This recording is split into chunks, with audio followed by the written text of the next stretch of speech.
Buongiorno a tutti e buona domenica dallo chef Andrea Finocchiaro. Oggi per la rubrica Sapori e Tradizione presentiamo la ricetta pappardelle di pasta fresca di grano duro ai funghi misti. Ingredienti per la pasta fresca: 500 g di farina di semola, 5 uova.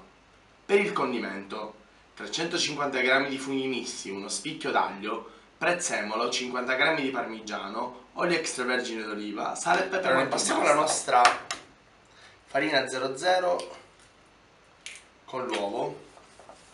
Possiamo effettuarla in due maniere: o mettendola a fontanella sulla nostra spianatoia, oppure all'interno direttamente di una ciotolina. In questo caso il quantitativo è poco per la dimostrazione.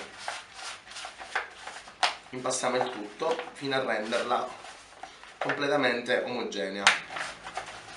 Dopo aver impastato per bene la nostra pasta e fatta diventare omogenea, avvolgiamola con della pellicola trasparente e facciamola riposare per circa un'oretta, tempo che utilizzeremo per realizzare il nostro condimento per la pasta.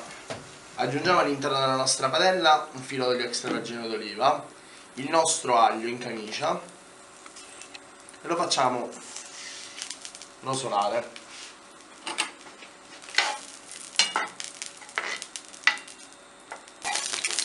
Aggiungiamo all'interno i nostri funghi, togliamo il nostro aglio e facciamo cuocere per circa 10 minuti. Allora, iniziare a passare la nostra pasta all'interno del nostro stendipasta. Iniziamo sempre con una pezzatura più grande fino ad arrivare a quella sempre più sottile. Stringiamo sempre il nostro mandrino e continuiamo ad allargare fino proprio a renderla sottilissima. E con l'aiuto di un coltello iniziamo a fare le nostre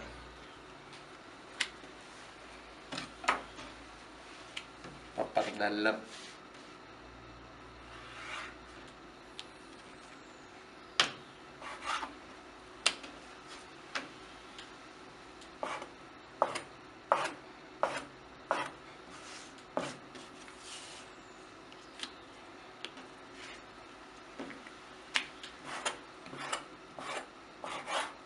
Che andremo a cuocere successivamente in acqua bollente. Allora, prendiamo la nostra pappardella e mettiamola all'interno della nostra acqua salata. Aggiungiamo anche un filo di olio extravergine d'oliva in acqua per evitare che la pasta si appiccica tra di loro. Dal momento che le nostre pappardelle sono pronte, le aggiungiamo ai nostri funghi saltati. Facciamo mantecare per bene la nostra pasta, aggiungiamo del prezzemolo tritato ed infine mantecchiamo con il nostro parmigiano grattugiato fino ad ottenere un legame totale della pasta.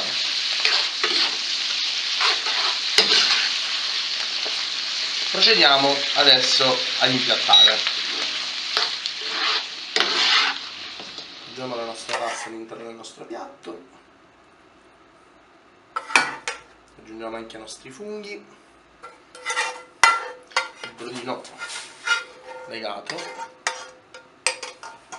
un pizzico di prezzemolo tritato a crudo e il nostro piatto è servito.